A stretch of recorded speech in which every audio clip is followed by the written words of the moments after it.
I'm Dana Denha, and you're watching FYI.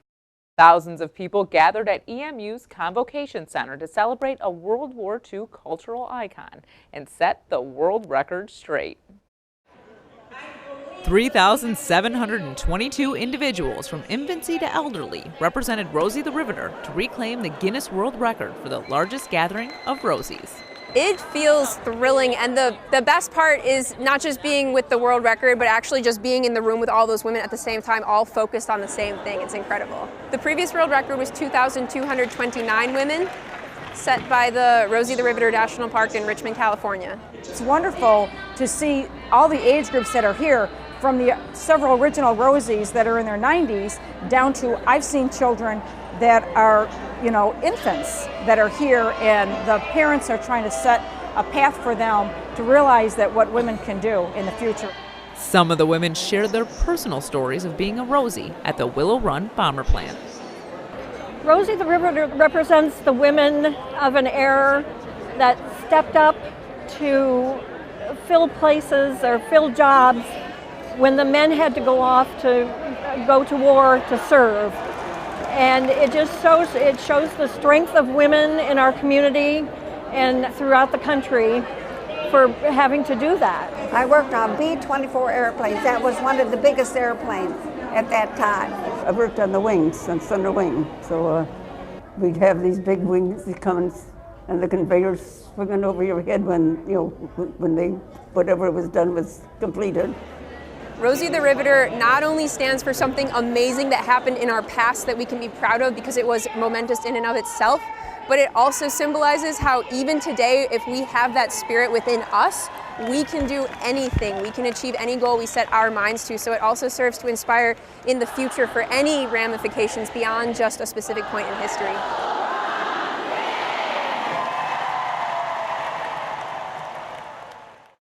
To continue to keep Rosie's history alive, consider donating to the renovation of the Willow Run Bomber Plant at SaveTheBomberPlant.org. Stay tuned, and we'll be back shortly with more news and information.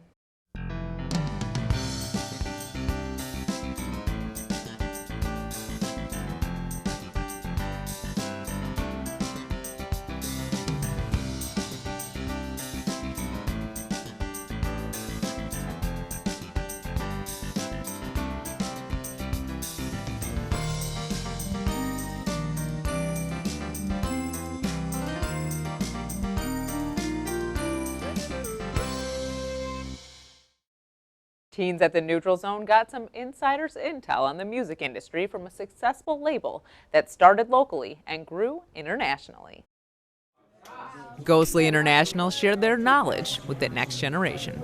Ghostly International, which is this really big record label, took a bunch of their artists and brought them to the Neutral Zone so that they could tell us about music production and getting your music out there and what goes on in the music industry. For the last 18 years, I've been building a bigger crew of artists and people and community, trying to help basically find artists new opportunities and exposure. The Ghostly crew gave a glimpse into all aspects of their label. Some of our artists are playing in really big shows, so it's Star Child and the New Romantic, who's here today, is playing in Solange's band, so I saw him play at Radio City this week. We have a lot of music in crazy TV shows and commercials and Adult Swim and all these interesting programming opportunities and films that I never thought we'd be part of. They taught us what softwares we could use for beats and stuff, and also they taught us about marketing our music and everything. It's just trying to connect our artists to fans. So if we find an artist we really love and we think deserves more push, that's kind of our job. And we work as a 10-person team to help instigate and support that growth. Ann Arbor is striving for inclusivity, and you will notice aspects of our city parks are being designed with more people in mind. Learn about park accessibility in this month's City Roundup in 60.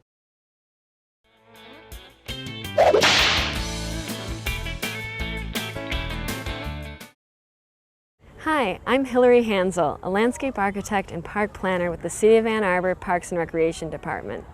Today I'd like to talk to you about accessibility here in our Ann Arbor park system. There are a few things you may have noticed in our parks, such as benches that appear to have been installed off-center. This is actually an intentional design decision to accommodate users in wheelchairs sitting next to those on benches. There are also picnic tables with elongated extensions on one end, and this also is done to accommodate users in wheelchairs. We also have a unique feature here in Gallup Park, the new Universal Access Playground that you can see behind me. This playground was designed with input from the Center for Independent Living that provided design recommendations to accommodate children as well as caregivers of all abilities. Here in the Ann Arbor Park System, we're working hard to reduce barriers and improve accessibility, and we hope you will join us. Staying in the know in your own town is an asset that no national publication can provide. The Ann has made it easy to be knowledgeable where we live with their online publication and newsletter. Joining me is Damon Johnson and Jim McBee, co-owners of the Ann Magazine and Anthology. Welcome to the show, guys. Thanks for having us. Yeah. So let's first mention the Ann because the Ann Magazine started first. And so were you guys teamed up at the beginning of this? How did it all start? Damon came on board a year or two after we started. So what made you want to start the Ann Magazine? Boy, that was back when the Ann Arbor News shut down. The owners shut the newspaper down and went all digital, and really angered a lot of people in this town. So having our other partners, Kyle and Myra Poplin, were here. He was in a Knight Wallace Fellowship. And he just saw it as an opportunity to take over some of the functions that the daily newspaper was leaving behind. And I had worked with him in the past in South Carolina, and he needed someone to help design the thing, so that's how I got involved. And then how did you jump on board? We wanted to keep the magazine like ever so evolving, and being that Ann Arbor is a healthy town, one of the points that we were missing was the health and wellness aspect.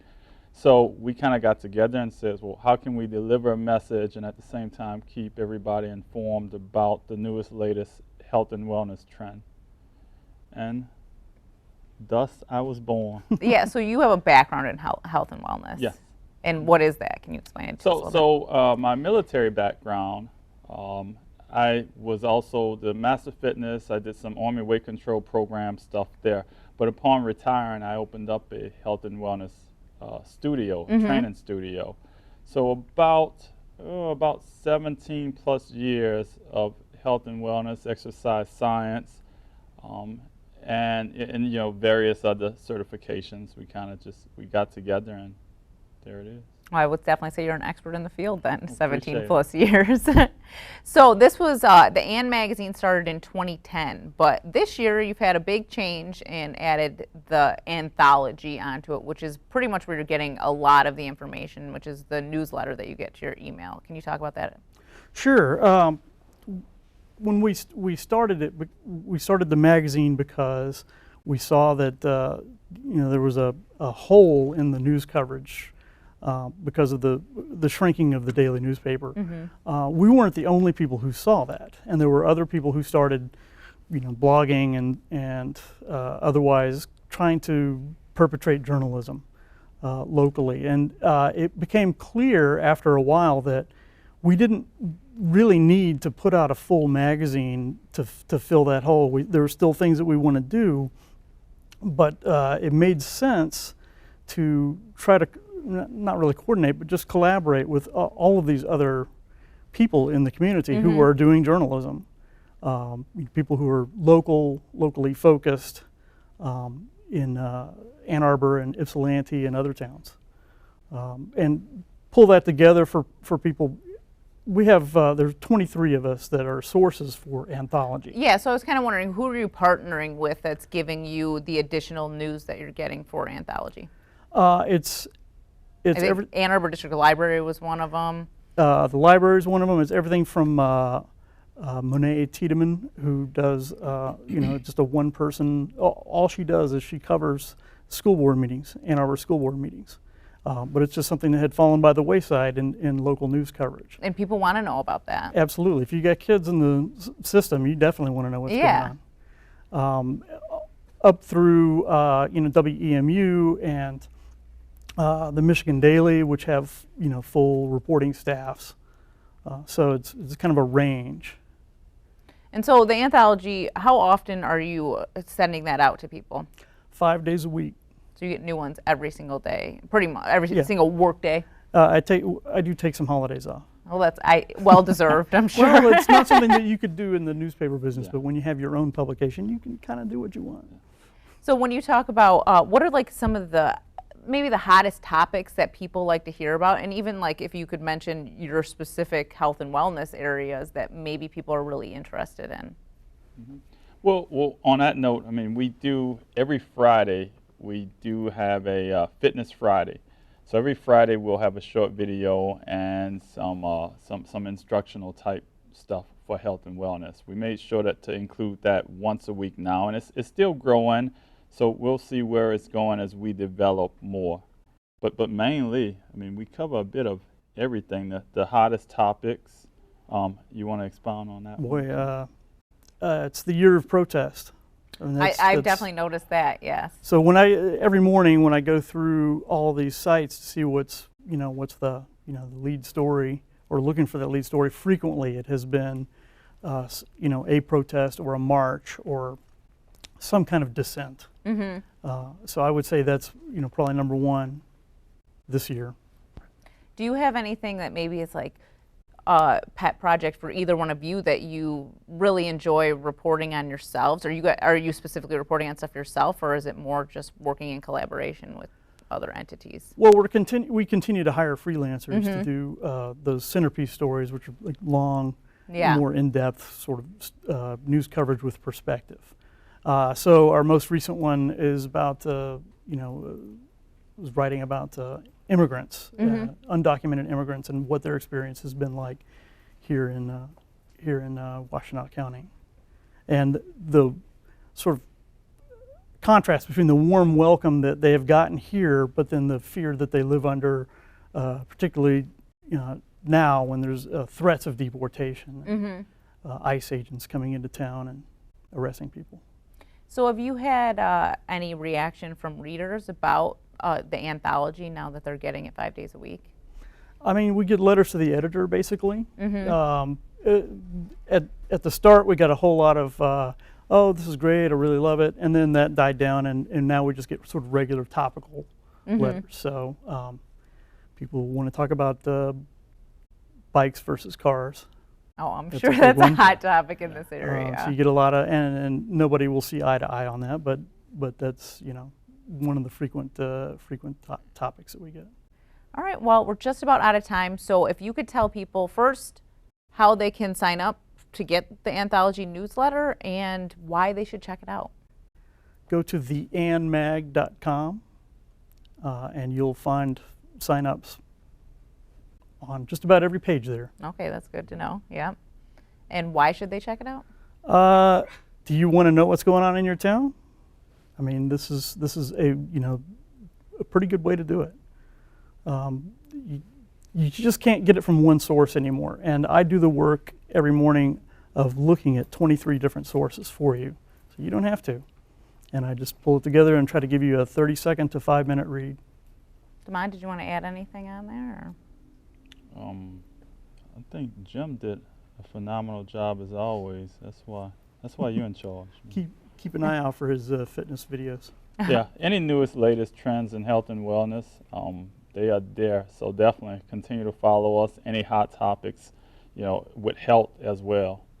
I make sure I cover hot things: MS, Parkinson's, traumatic brain injury, spinal cord rehab, you name it. We try to cover it. All right. Well, thank you both for coming on the show. Thanks for having me. Visit a2gov.org/watchctn for more on this and other programs. Thanks for watching, and tune in next time to FYI.